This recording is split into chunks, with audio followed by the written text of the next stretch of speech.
Almost any American will tell you our federal government has gotten too big. But just how too big?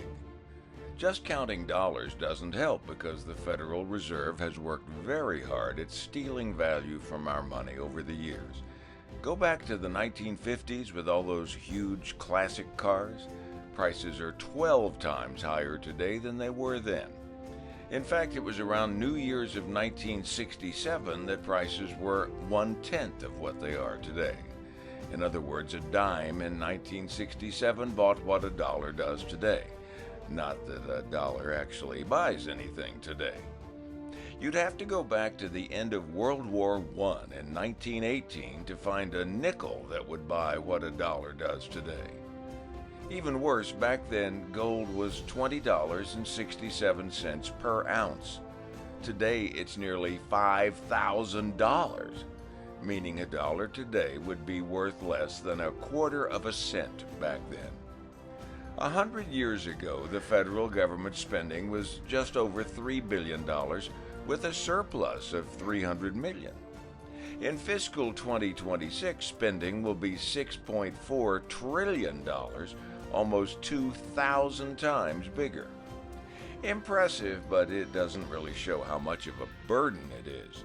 To do that, we need something called GDP, or Gross Domestic Product. Take everything everybody in the country produces, add the cost of government, and that's the GDP. Today's GDP is some $32 trillion. 100 years ago, it was $85 billion, meaning government spending then was a little more than 3% of the GDP. Today, the federal government spending is 20%, nearly 7 times more. Even worse, state and local government spending was $4.2 trillion, meaning your actual tax burden was 33% of total GDP, a third of everything people could make. That's more than people spend on housing, food, or transportation.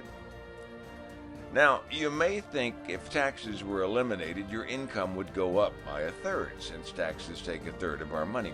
But watch this demonstration. If a third of your money is taken away, you have 2/3 remaining. Adding that money back wouldn't seem like getting a third more. You'd have 50% more money, since a third is half of 2/3.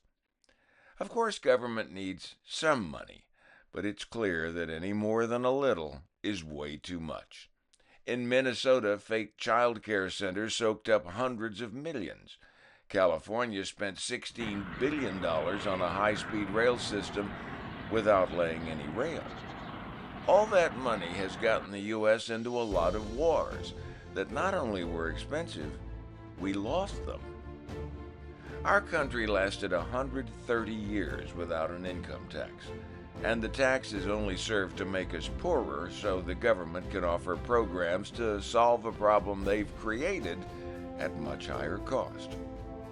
Taxes should not only be lower, they should be a lot lower. Remember, it's your money, not the government's.